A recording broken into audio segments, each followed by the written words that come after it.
Hi hello everybody, welcome to our channel మన stars. ఈ రోజు ఇంటర్వ్యూలో మన ముందున్న స్పెషల్ గెస్ట్ ఎవరో చెప్పాలి అంటే దానికన్నా ముందు ఈ కిస్మత్ గురించి మనం మాట్లాడుకోవాలి. ఎందుకంటే ఇది మన కెరీర్లో సపోర్ట్ చేస్తే నువ్వు కార్పెంటర్ అయినప్పటికీ నీకు రెడ్ కార్పెట్ వేసి అంత సక్సెస్ వస్తుంది. అదే కిస్మత్ నీకు సపోర్ట్ చేయకపోతే నువ్వు బిల్ గేట్స్ అయినా నీ క్రెడిట్ కార్డ్ బిల్ కట్టలే అంత స్ట్రగుల్ కూడా వస్తుంది.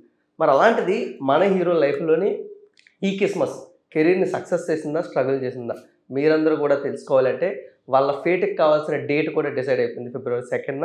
సో మీరందరూ కూడా February 2nd కిస్మత్ సినిమాని థియేటర్లో చూసి ఎంజాయ్ చేయండి. సో ఈలోపు టీంతో అయితే మనం చాలా విషయాలు మాట్లాడదాం. Let's go. రైమింగ్ అదిరిపోయింది సార్ మీ నుంచి కొంచెం ఇన్స్పైర్ అయ్యి అలా కొంచెం రాసు. బిల్ గేట్స్ ఇంకోటి ఫేట్ డేట్ ఇంకోటి బిల్ గేట్స్ అదే credit carpenter red carpet. Nice. So anyways, how much you're excited Kismat గురించి? ఎందుకంటే మీ లైఫ్లో ఎంతవరకు ఉందని మీరు ముందు ఫీల్ అవుతారు. అది ఉంది కాబట్టి ఈ రోజు ఇక్కడ కూర్చున్నారని మేము ఫీల్ అవుతూ ఉంటాం ఎంతో కొంత. సో మీరేమనుకుంటుంటారు? నేను ఫేట్ ని పెద్ద నమ్మనండి యాక్చువల్లీ. కాకపోతే నాకు తెలిసి మీ లక్ అనేది లైఫ్ లో మీ లోపల నుంచి వస్తుందని నా ఫీలింగ్. ఎందుకంటే మన చుట్టూ ఆపర్చునిటీస్ ఉంటూనే ఉంటాయి, కానీ మన మైండ్ సరిగ్గా పనిచేయకపోతే మన కళ్ళు ఎప్పుడు దాని మీద పడవు అనమాట. సో మన కిస్మత్ అనేది మన మైండ్ ఎంత ఓపెన్ ఉందో దాన్ని బట్టి ఉంటుందని నా నమ్మకం. ఓకే, ఇది మెల్లగా మూవీ ప్రమోషన్ సెంటర్ నుంచి స్పిరిచువాలిటీగా మారిపోతాను నా భయం సార్. నరేష్ బ్రో, మీ లైఫ్లో ఎలా ఉంటుంది? మీ కిస్మత్ బాగాలేదు అందుకే ఎలా మారి ఉంటుంది. మీరు ఎంతవరకు నమ్ముతారు ఈ ఫేట్ కానీ ఎనీథింగ్ లక్ కానీ? ఫేట్ ఏం నమ్మను నేను కూడా. సార్ చెప్పినట్టు నేనేం బిలీవ్ చేస్తాను అంటే మనం ఏదైనా ఒక పాజిటివ్ అదే మనం కెరీర్లో మన గోల్స్ కానీ ఏదైనా కానీ జస్ట్ అది ఒక వాయిస్ రూపంలో స్ప్రెడ్ చేస్తూ ఉండాలి. అంటే నాకు లైఫ్లో ఒక ఎక్స్పీరియన్స్ ఉంది. నాకు ఇన్స్పిరేషన్ జాకీ చాన్ అనమాట. నేను 7th క్లాస్లో ఉన్నప్పుడు హూ యామ్ ఐ అని ఒక సినిమా చూశాను అనమాట. అది చూసి I start comparing film with Telugu films అనమాట. నాకు తెలియదు హాలీవుడ్లో అంత డబ్బులు పెడతారు, మనోళ్ళు ఇంత పెడతారు నాకు తెలియదు. So at the age of 7లో ఐ డిసైడెడ్ అరే నేను ఒక యాక్టర్ అవ్వాలరా అని. నేను ఒక యాక్టర్ అవ్వాలని చెప్పి అప్పుడు ఫిక్స్ అయ్యాను. బట్ ఒక జాకీ చాన్ ఆ టైంలో చూసి హాలీవుడ్లో ఎలాంటి కైండ్ ఆఫ్ మేకింగ్ చేశారో అట్లా మనం తెలుగులో చేస్తే ఎందుకు చూడరు అనే question mark at the age of 7లో వచ్చిందనమాట నాకు. అక్కడ నుంచి ఎవరు అడిగినా నేను యాక్టర్ అవుతా ఎవరు అడిగినా నేను అదే చెప్పేవాడిని అనమాట. ఆ నోట్ అలా వెళ్తాం వల్ల ఏమైందంటే నేను 2011 ఆ టైంలో ఎవరో షార్ట్ ఫిల్మ్ చేస్తున్నారు అనమాట. నేను ఆల్రెడీ వరల్డ్కి స్ప్రెడ్ చేశాను ఆ వర్డ్. సో అర్థమైందో సార్, ఐ మీన్ నా చుట్టుపక్కల ఉన్న వాళ్ళందరికీ స్ప్రెడ్ చేశాను. దాని టైంలో ఆ హీరో ఎవరో హ్యాండ్ ఇచ్చారు ఆ షార్ట్ ఫిల్మ్ కి. మా పక్క బిల్డింగ్ కూడా ఎవడరా నువ్వు హీరో ఇంట్రెస్ట్ అన్నావు కదరా ఇదేదో చేయరా చిన్న షార్ట్ ఫిల్మ్ అంటే నాకు యాక్టింగ్ రాదురా అని చెప్పారు. అలా కాదు ఇంట్రెస్ట్ కదా కానీ అయినా నేను ట్రై చేస్తాను అని అన్నా. దీంట్లో ఎక్కువ డైలాగులు కూడా ఉండవు, మూకీలా ఉంటుంది మంచిగా అంటే ఓకే పర్లేదు డైలాగులు లేవు నేర్చుకోవాలి, అది ఎట్లా చెప్పాలి ఎలా ప్రాసెస్ చేయాలి కూడా అప్పుడు తెలియదు అనమాట నాకు. సో ఇంకా ఫిక్స్ అయిపోయి నేను అక్కడ జర్నీ చేయడం స్టార్ట్ చేశాను. దెన్ అది నాకు కిస్మత్ అనుకుంటా. నేను ఏదైతే 7thలో అందరికీ చెప్పి ఇట్ హౌ ఆ లక్ నాకు అలా వచ్చింది. ఆ రోజు రావటం ఈ రోజు వరకు నేను వర్క్ చేసుకుంటా ఉన్నాను అనమాట. అది ఏదైనా నేను యాక్చువల్గా టీవీ సీరియల్స్ నుంచి వచ్చాను, అది ఎవరికి తెలియదు కూడా ఇప్పటి వరకు. నేను ఒక 3000-4000 ఎపిసోడ్స్ చేసుకుంటాను, but no one knows. ETV, Zee TV, Maa TV అన్నీ అయిపోయినాయి. సార్ అంటే మనకు తెలిసి ప్రపంచంలో చాలా సంఘాలు ఉన్నాయి, అండ్ అలాగే వెనకబడిన ఇంజనీర్ల సంఘం కూడా ఒకటి పెడితే దాన్ని మీరు ప్రెసిడెంట్ అయ్యి ఉంటే బాగుంటుందని మా ఫీలింగ్. బట్ అంటే ఒక మెకానికల్ ఇంజనీర్ గా చాలా మంది ఉన్నారు, మీరు దాన్ని కొంచెం ముందుకు తీసుకెళ్ళి. మీరు మెకానికల్ సార్? ఒకప్పుడు కానీ అది ఇప్పుడు పుష్ చేయడంలో మజా లేదు. ఇంజనీరింగ్ లో ఉన్నప్పుడు యాక్చువల్లీ అప్పుడు ఇంజనీరింగ్ నుంచి మనం బయటికి రావాలని అప్పుడు పుష్ చేస్తుంటే కొంచెం విప్లవాత్మకంగా ఉంటుంది. ఇప్పుడు అందరూ మాజీ ఇంజనీర్లు అందరూ కలిస్తే మజా ఉంటుంది. మాజీ మంత్రులాగా అంతా. సార్ మీరు ఎప్పుడు అసలు ఎందుకు ఇంజనీర్లు అంటే అంత కామన్ అయిపోయింది? ఒకప్పుడు బాగా ఇంజనీర్ అంటే బాగా రెస్పెక్ట్ ఇచ్చేవారు, ఎనీథింగ్ పిల్లని ఇవ్వాలన్నా ఇంజనీర్. బట్ ఇప్పుడు అంతా ట్రాన్స్ఫార్మ్ అయిపోయింది. బట్ ఈ ట్రాన్స్ఫర్మేషన్ ఎందువల్ల వచ్చిందని మీరు అనుకుంటున్నారు? బేసికల్లీ మనకి జాబ్ సెక్యూరిటీ బాగా ఇంపార్టెంట్. ఒకప్పుడు అంటే ఐఏఎస్ ఆఫీసర్లకు ఉన్న డిమాండ్ తర్వాత మెల్లిగా ఐఏఎస్ ఆఫీసర్లకి తర్వాత బ్యాంక్ ఆఫీసర్లకు కూడా వచ్చింది. ఆ తర్వాత బ్యాంక్ ఆఫీసర్ల తర్వాత కొత్త బ్రీడ్ ఇంజనీర్లు అనమాట. బేసికల్లీ ఇంజనీర్ అంటే లైఫ్ సెట్ అండి. ఇంకా అంటే లైఫ్లో పెద్దగా స్ట్రగుల్ ఉండదు అనేది. ఇంజనీర్ అంటే మీ ఫేట్ మారిపోయిందని, మీ కిస్మత్ మారిపోయిందని ఫీలింగ్లో ఉండేవాళ్ళు ఒకప్పుడు, ఒక 20 years బ్యాక్.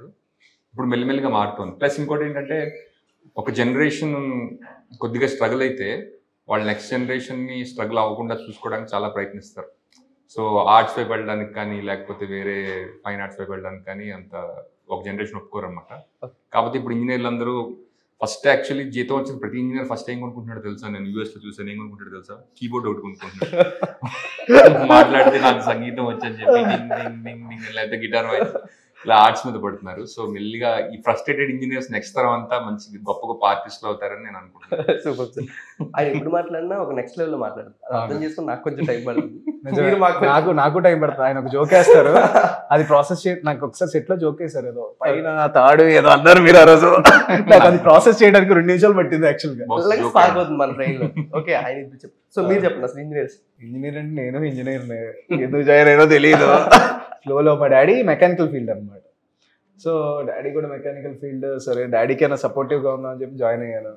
కాలేజ్కి వెళ్ళింది లేదు, పెట్టింది లేదు, యాక్టింగ్లోకి వచ్చేసాను బీటెక్ సెకండ్ ఇయర్లోనే.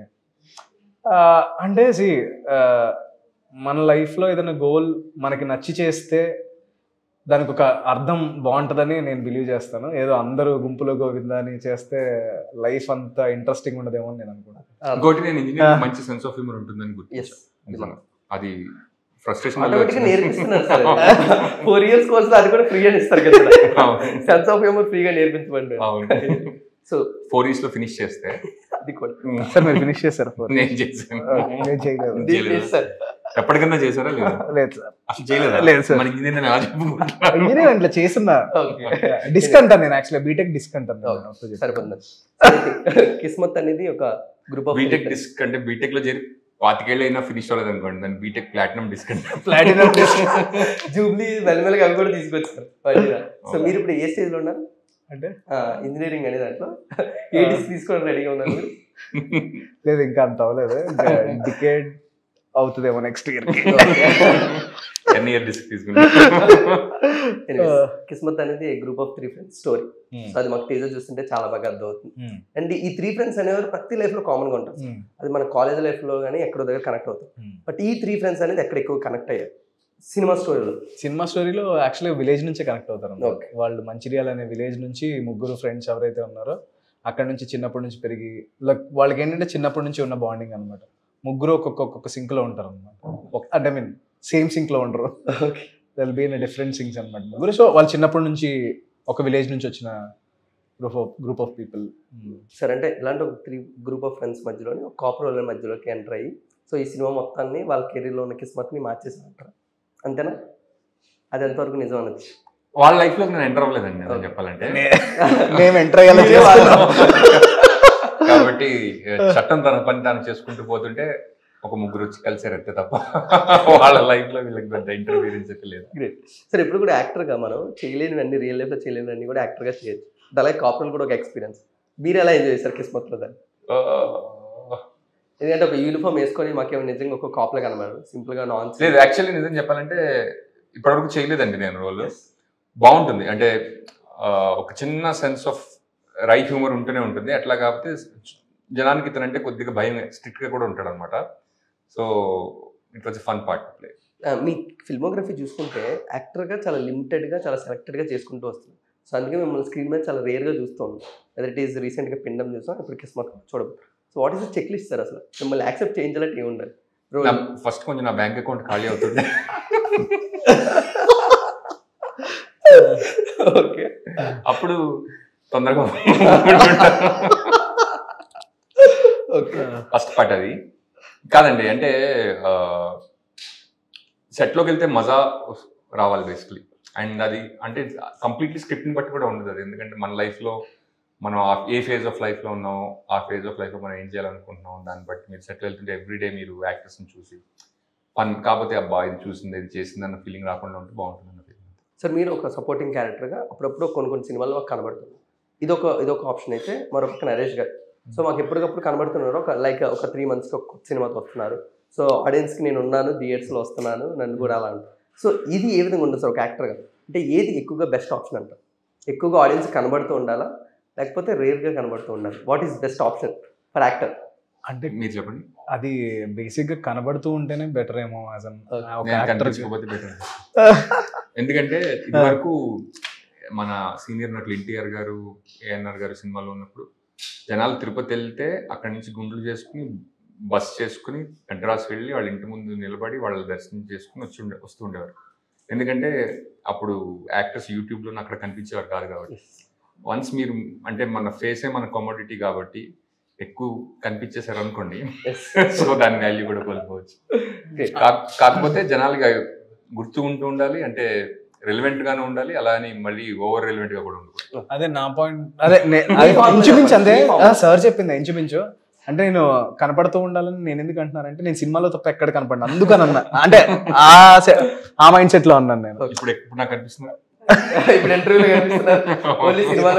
చెప్పానా, అది ప్రాసెస్ చేయడానికి ఒక నిమిషం టక్కనే. సో నాకు అట్లా అనమాట. ఎందుకంటే నేను ఎక్కువ మేబీ ఇన్స్టాస్లో కానీ పోస్టులు పెట్టడం కానీ మనీ అంతేం ఉండవు అనమాట. సో కనపడితే నేను మూవీలోనే. బట్ అదేంటంటే కొంచెం ఫ్రీక్వెంట్గా ఉంటే అరే ఓకే వీడు ఇది చేస్తున్నాడు, పర్లేదు ఇది చేశాడు, ఆపర్చునిటీస్ కానీ అట్లా రావటం కానీ కొంచెం బెటర్ ఉంటాయి అని నా ఫీలింగ్.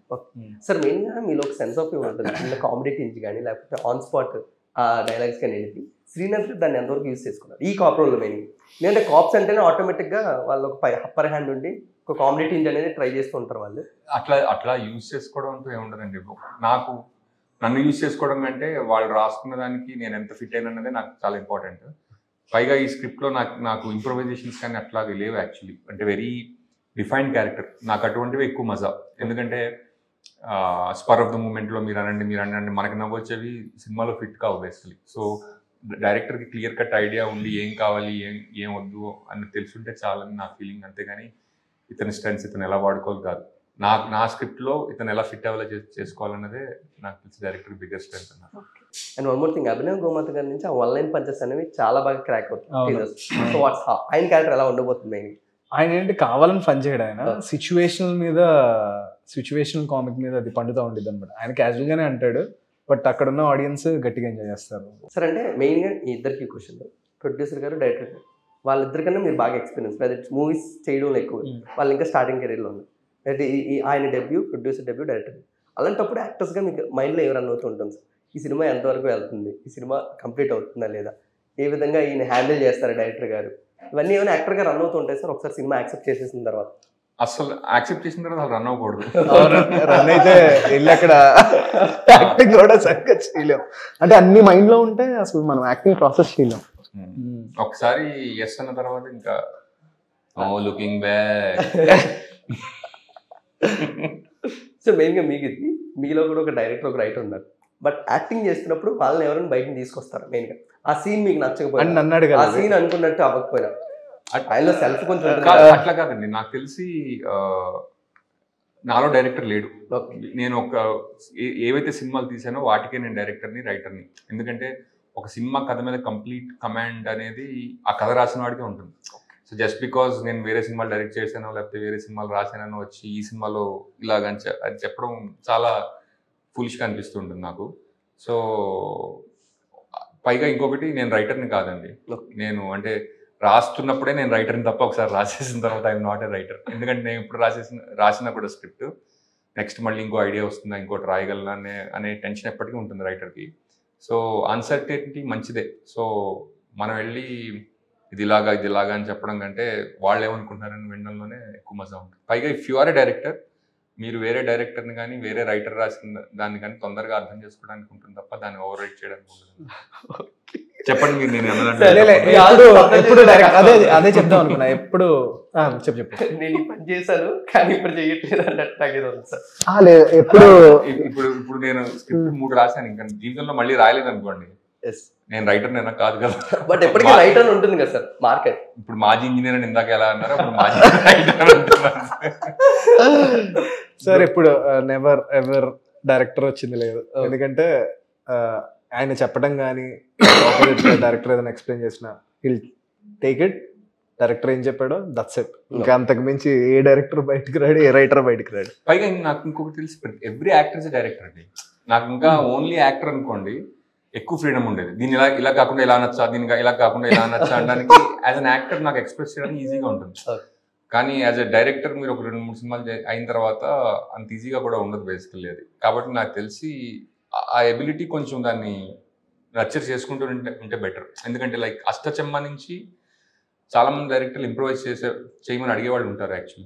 దీన్ని ఎలా చెప్తా, దీన్ని ఇంకోలా ఏమైనా చెప్పగలవు, ఇంకోలా ఏమైనా చెప్పగలవు అనేది ట్రై చేస్తాం. అందులో ఓన్లీ 10% వర్కౌట్ అవుతాయి, 90% వర్కౌట్ అవ్వవు.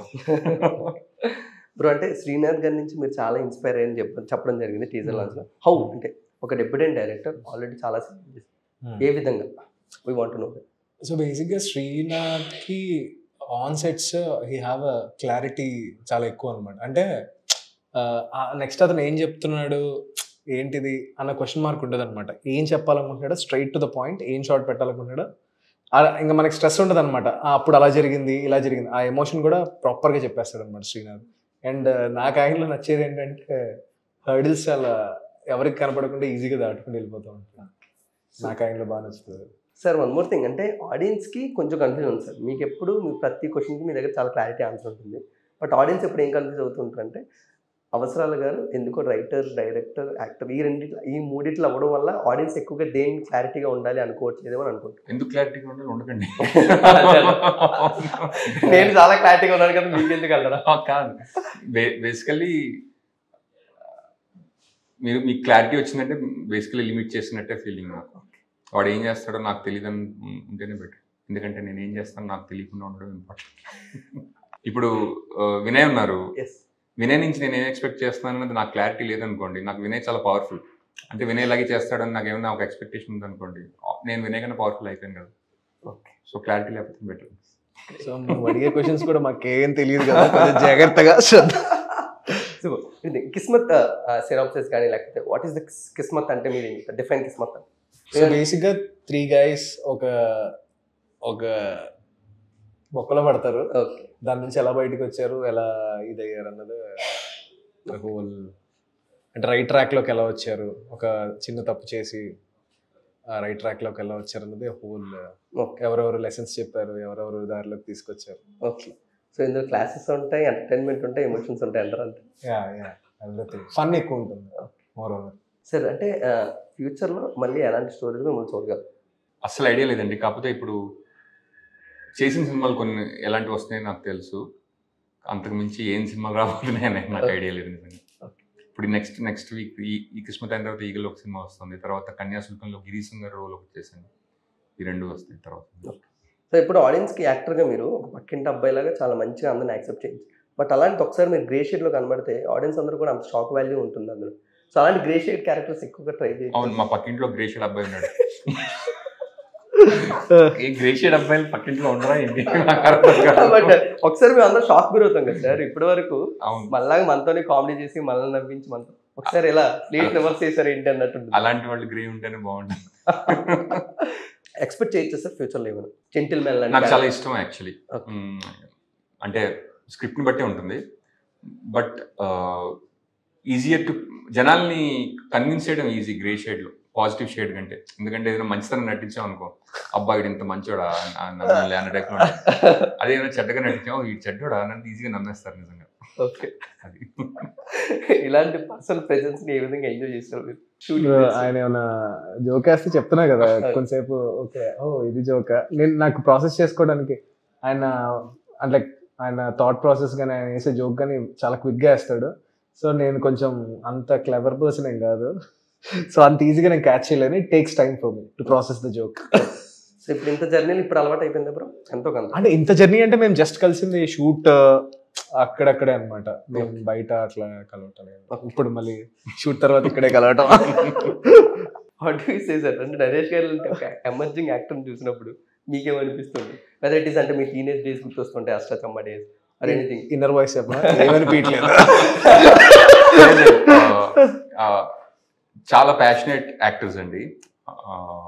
అంటే కొత్త రోల్ చేయాలి అంటే బాగా చేయాలి అనే ప్యాషన్ చాలా, ఆ ప్యాషన్ చాలా ఇంపార్టెంట్ అని నా ఫీలింగ్. ఐ హోప్ అంటే వాళ్ళు వెళ్ళాలనుకున్న పద్ధతిలో వెళ్తూ అంటే చేయాలనుకున్న రోల్స్ రావాలని, ఇంకా మంచి మంచి పేరు జనానికి తెలియాలని, జనాల్లోకి వెళ్ళాలని కోరుకుంటున్నాను. అవును, కోవిడ్లో కుమారి శ్రీమతికి షో రన్నర్ గారు, రైటర్ అండ్ షో రన్నర్ గా చేశాను. దానికి యాక్టర్స్ కావాల్సి వస్తే పెట్టాం అనమాట. నాది మేబీ ద ఫస్ట్ మెయిల్ అనమాట. పెట్టిన 1 second నేను పంపించాను. నేను కూడా యాక్చువల్లీ అష్టాచమ్మకి పంపించిన ఫస్ట్ మెయిల్ నిజంగా. Great sir. Sir final question to you, అంటే మీరు రైటర్గా మంచి మంచి చాలా మంది ఏమంటూ ఉంటారు, మనం రోజు తెలుగు మాట్లాడుకుంటాం, తెలుగు వింటాం, తెలుగు చదువుతాం, బట్ శ్రీనివాస్ అవసరం గారు తెలుగు కొంచెం మ్యాజిక్ ఉంటుందని మీరు ఎప్పుడైనా దాన్ని క్రాక్ చేశారు సార్? నిజంగా నాకు ఊహలు గుసగుసలాడే రిలీజ్ అయ్యేంత వరకు కొంచెం ఇన్సెక్యూర్గానే ఉండేవాడిని. అంటే మనం ఎవరికైనా గబుక్కుని ఏదైనా రాసి ఇచ్చాను స్పెల్లింగ్ మిస్టేక్స్ ఉంటే చాలా ఆశంగా ఉంటుంది అని. కానీ ఎందుకు ఆ సినిమా రిలీజ్ అయిన తర్వాత నుంచి ఆ పేరు వచ్చింది. ఒకసారి ఎవరో కలిసి అన్ను ఈ వ్యాకరణం చాలా బాగుంటుంది, నా వ్యాకరణం బాగుంటుంటే నాకు అర్థం కాలేదు, కానీ మరి ఎందుకు అలా వచ్చిందో నాకు తెలియదు. బట్ చలామణి అవుతుంది కాబట్టి అవనిస్తుంది. సార్ అంటే ఒక స్ట్రైట్ ఫిల్మ్స్ కొన్న వాల్యూ ఒకలా ఉంటుంది, డబ్బింగ్ ఫిల్మ్స్ అంటే మళ్ళీ ఒకలా చూస్తారు తెలుగు అని. బట్ రీసెంట్గా మీరు Avatar the way of water రాయడం జరిగింది, అలాగే బ్రహ్మాస్త్ర కూడా రాశారు. అందులో ఈ వాల్యూ పోకుండా ఏ విధంగా కేర్ తీసుకుంటారు సార్ మైండ్? ఇది కూడా ఒక తెలుగు స్ట్రైట్ ఫిల్మ్ లాగే ఉంది. అది యాక్చువల్లీ అంటే నా మెయిన్ కన్సర్న్ రైటింగ్ అలాంటి సినిమాలు రాసినప్పుడు ఏంటంటే అండి, ఆ సినిమా విన్నప్పుడు అరే ఇది భూతాలది అన్నట్టు కాకుండా తెలుగు సినిమా సౌండ్ లాగా ఉండాలన్నది మెయిన్ కన్సర్న్. అది ఒక్కటి అచీవ్ చేస్తే అందులో మిగతావన్నీ అంటే ప్లాట్ మొత్తం వాళ్ళ సెన్స్ వాళ్ళ హ్యూమర్ అంతా రీటైన్ చేస్తూనే తెలుగు సినిమాలో వినికిడి ఒక్కటే మన చేతిలో ఉంటుంది. ఎందుకంటే జేమ్స్ క్యామరూన్కి అసలైన తెలుగుకి లేకపోతే కిచిడి తెలుగుకి అతనికి తేడా తెలీదు. కాబట్టి అక్కడ ఒక్క చోట మనం కాంట్రిబ్యూట్ చేయొచ్చు అనమాట. సో అంటే అక్కడ ఉన్న ఇడియం వాళ్ళు ఏమైనా సామెతలు వాళ్ళు మాట్లాడితే తెలుగులో అలాంటి సామెతలు ఎలా ఏమైనా ఉన్నాయా అని మనం వాడడం కానీ అలాంటివన్నీ కొంచెం తెలుస్తూ ఉండాలి. అదొకటి challenge. Thank you so much sir. Thank you. So Naresh bro, అంటే ఎప్పుడు యాక్టర్గా ఆడియన్స్ ఎప్పుడు నీ మీద ఒక ట్రస్ట్ ఉంటుంది, ఒక మంచి సినిమాలతో వస్తూ ఉంటారు, వెదర్ ఇట్ ఈస్ రిజల్ట్తో వాళ్ళకి సంబంధం లేదు, నువ్వు ఒక సినిమా తెస్తున్నావు అంటే ఒక తప్పకుండా మంచి స్టోరీ. బట్ ఈసారి ఫిబ్రవరి 2 వాళ్ళకి ఎలాంటి కాన్ఫిడెన్స్ ఇవ్వబోతుంది? డెఫినెట్గా అయితే ఆ 2 hours అయితే ఆడియన్స్ని కూర్చోబెట్టి బాగా ఎంజాయ్ చేస్తున్నాం, మజా ఉంటుంది డెఫినెట్గా. అండ్ నేను చూసాను ఆల్రెడీ సినిమా, నాకైతే ఎక్కడ బోర్ అనిపించలేదు. నాకు అంటే నా ఓన్ ఫిల్మ్స్ చూసినా నాకు కొన్నిసార్లు అనిపించింది ఓకే ఇక్కడ అది బట్ నేను ఈ సినిమాలో అది ఫీల్ అవ్వలేదు అనమాట. Proper fun element and everything start to end Srinath entertaining అని తీసుకెళ్ళాను. Wish you all the success. Thank you so much. Really nice talking. Nice. And guys, మీరందరూ కూడా ఫిబ్రవరి 2 తప్పకుండా వీళ్ళ ఫేట్ చేంజ్ అయిందో లేదో మీరందరూ కూడా థియేటర్లో చూసి ఎంజాయ్ చేయండి. Thank you so much. Thank you.